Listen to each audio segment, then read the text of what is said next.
Happy Monday. Okay, so if you're a former athlete, if you've ever, I'm going to be doing a little toggling here, looking at two cameras. Two videos going on. Two videos going on. If you are a former athlete, if you've ever played sports, if you even just appreciate and like sports, stick around for the next few minutes. You want to hear more about what Natalie's going to share. We're going to share it together, and I'm going to introduce Natalie in a second.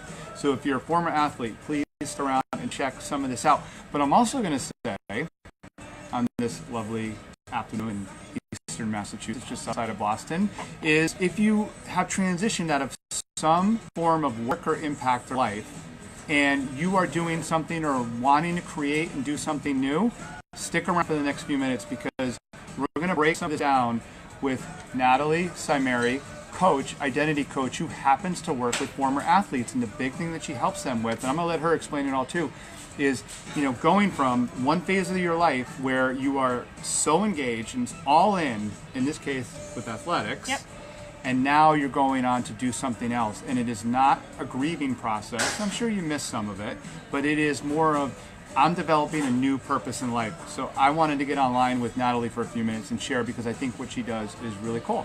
Thanks for being here, Natalie. Thanks, Scott. I'm so excited to be here. So I have my Facebook up as well. Hello, everyone. I'm here with Scott Stoltz. He's a career development coach. As you know, I'm CEO and founder of I'm Ready Coaching, and I help former athletes through that transition into life after sports, okay? And a big one of what do I do now? Where do I go? What am I even good at? Is career, right? So I thought it'd be great for me to have my live video up as he interviews me through this process, and you guys comment below, please. Ask questions, we'll answer them as we go through. Will you tell my audience to do the same, because I'm so bad at that? Tell them. You guys ask questions, okay? Even send an emoji below, and we can, if you don't want to ask the question right here, let us know afterwards. Yeah, comment later or send us a message, okay? And we can answer your questions, whatever. We're here for you guys, okay? We're here to tell our stories, or me tell my story, so that he can help us maneuver through careers and... If you're thinking, if you're pondering and thinking about certain things relevant to change and growth in your career, this will be a good interview for you, for sure. Okay, so let's get started with this, as we both look at a couple different cameras. Yeah. So you're a former gymnast, which you can share a little bit about. I want to know, I would love to learn more about what compelled you, and I know you didn't leave gymnastics yesterday per se, it's been a few years, but what compelled you to say, you know what, I'm going to build a business and a life in which I'm helping. I was an athlete. I know what I went through and experienced. What compelled you to build a business around helping former athletes in their transition? Okay, so that's funny. There's kind of a lot that went into it, but so we're in a restaurant, so there's going to be quite a few talking and noise around here. But if you guys can't hear us, let us know, and we'll. They can hear us. We're good. Okay.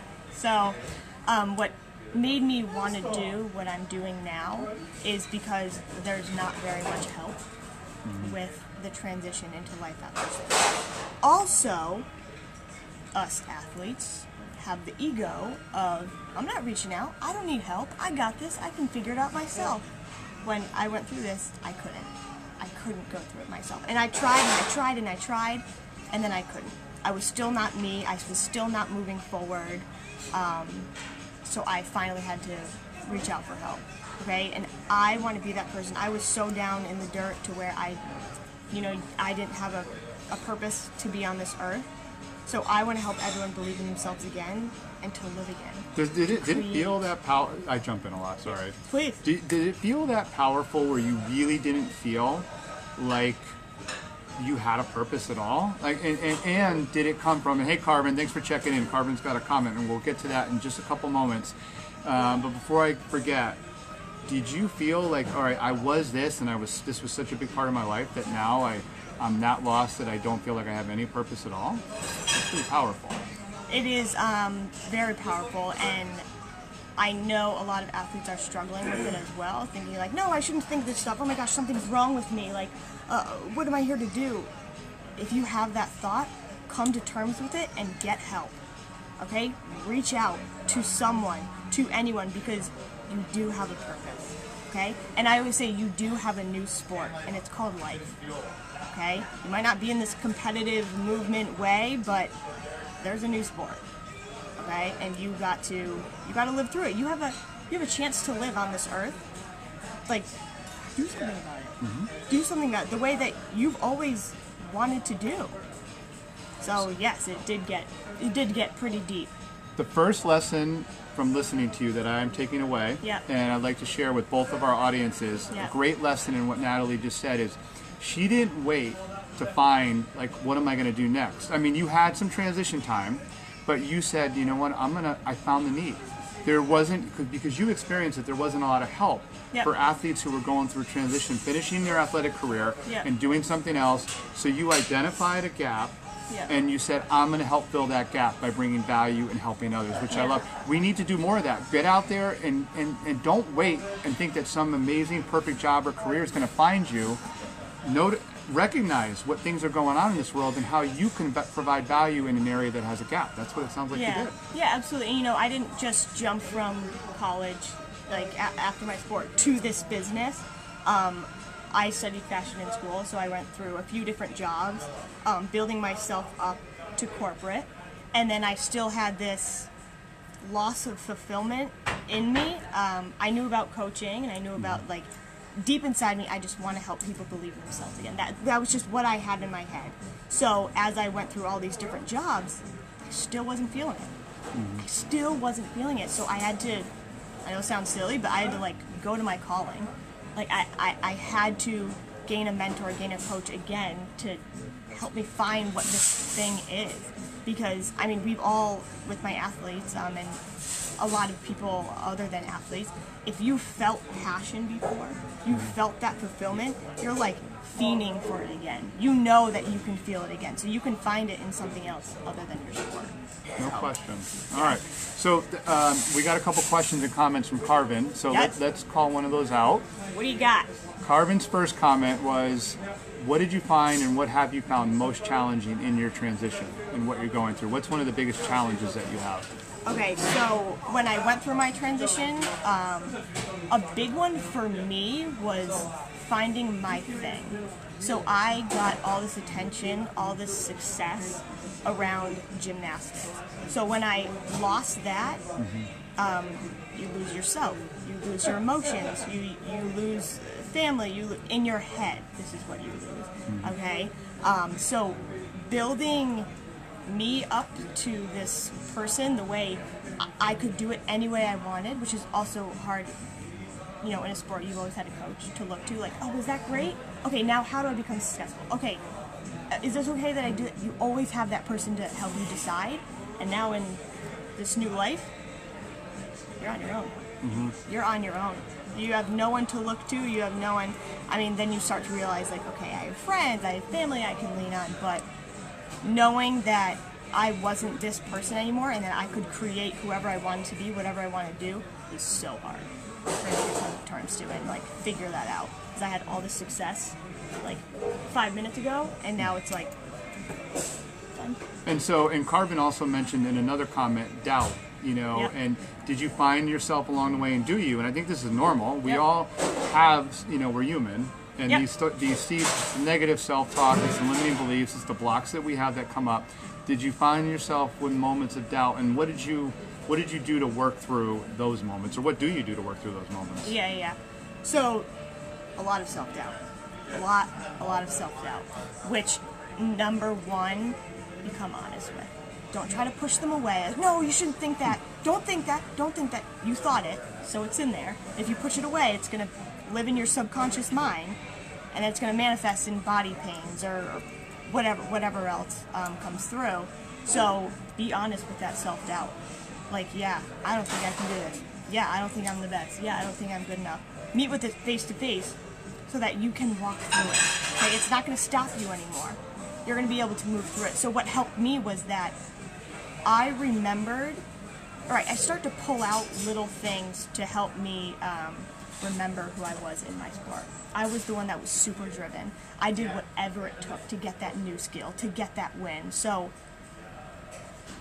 I'm gonna do that now. in life. I'm gonna do whatever it takes, whatever jobs it takes to get me to the one that I want. So. You know, that makes me think that's an interesting point and call out, and I think generally we know this, that a lot of athletes are driven.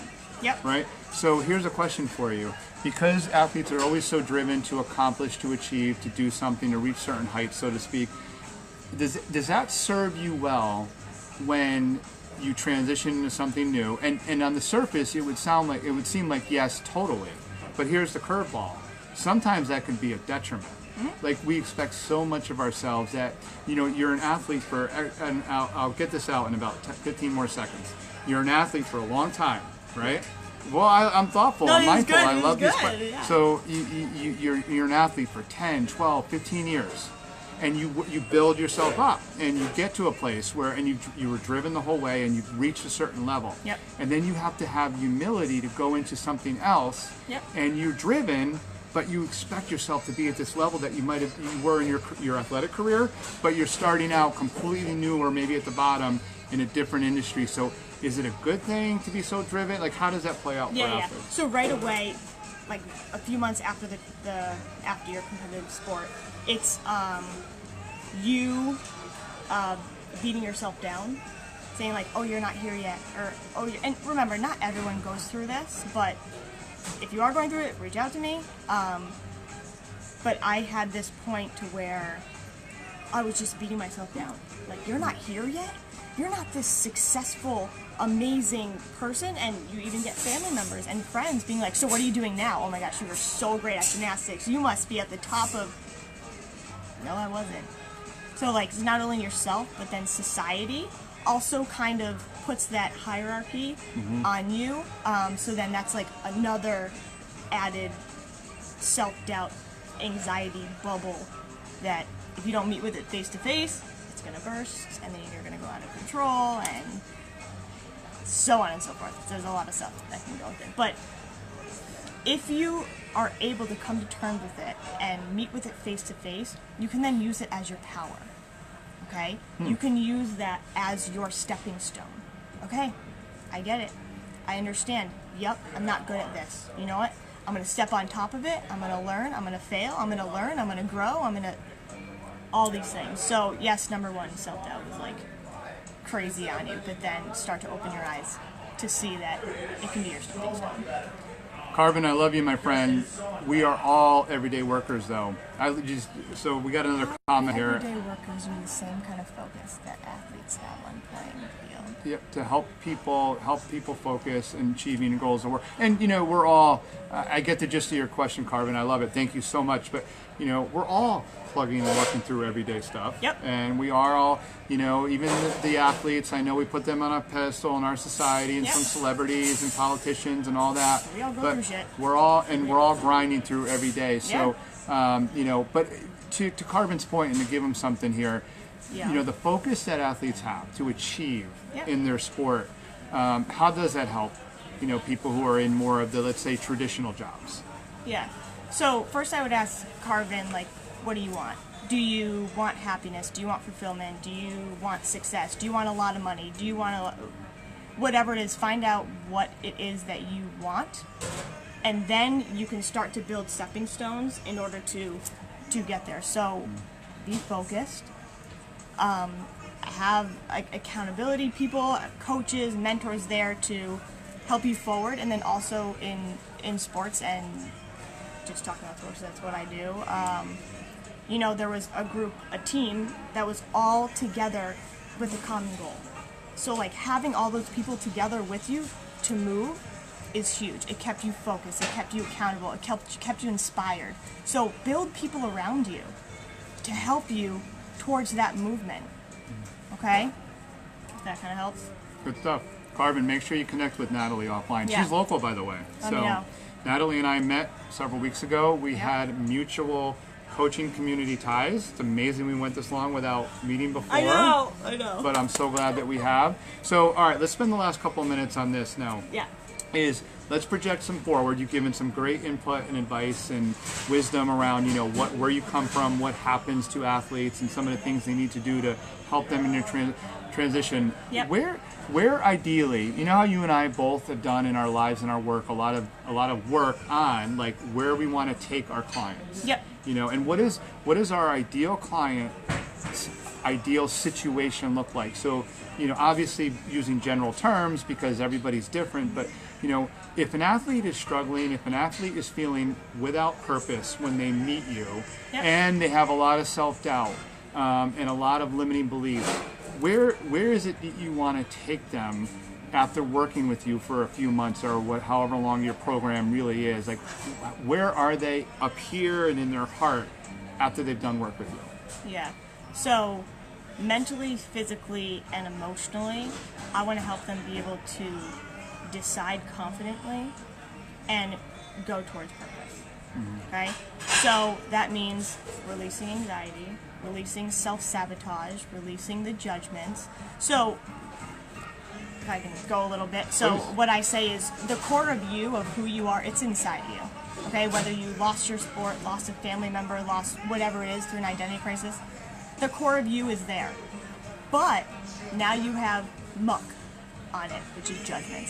And then you have cement on it, which is self-sabotage. And then you have whatever, more stuff on top of it. So what we do is chisel away at all those things so that you can finally open up to be true to who you are, so that we can discover and create your purpose. And then through purpose is movement, and then you're focusing on something new, which then a lot of other things kind of come into full circle with this new life that you've created. And you use the word create. I love it. Learning. I'm learning for this guy. All right. Very, very good stuff. Okay, so where and how do people find you? Yes. You can find me on Facebook, Natalie Saimeri. You can type in that last name if you don't know how to spell it. You can find me on @IamReady_coaching on Instagram, and then IamReadyToday.com for website. IamReadyToday.com. IamReady_coaching on Instagram. Yep. I love your Instagram work. So Thanks. she does a lot of videos, Yep. Lives, and you're on IGTV, right? Sure am. That's Sure good. am. Good Yeah. stuff. I want to hold this space for you guys to open up and come to me and reach out and become honest, because I was wishing for someone like that as I was going through my transition, and I couldn't find that. So I want to be that person for you. Okay, open up, come to me. Let's make the change. Okay. I love it. Awesome. And thanks, Carvin, Jillian, Frank, a few others who jumped on my feed. Hello to Natalie's community down there. Sorry we didn't look at you quite as much as over here, but it's been great. It's been great getting to know you a little bit more in your work. It's really admirable. Thank you. And remember, I'll say it again, the takeaway is Natalie experience. This is what's so powerful. You experienced something in your life, and it had a big effect on you. Yep. And you're like, you needed and wanted help, no secret about it, and then you did enough, you grinded through what you needed to, and you continue like all of us, and decided that you're going to provide value in a space that needs it for the people who want your help. Absolutely. I'm here for you guys. That's what I'm here to do, both of us. This is why we do what we do. And my athletes out there who are transitioning, Scott, I'll give you his contacts. We can work together on helping you get through finding a new career. That's part of what we do in my program. So reach out if you want Scott's contacts and Facebook and anything. We'll get you through. Absolutely. All right? Good stuff. Thanks, Natalie. All right. See you Bye, everybody guys. soon. Bye.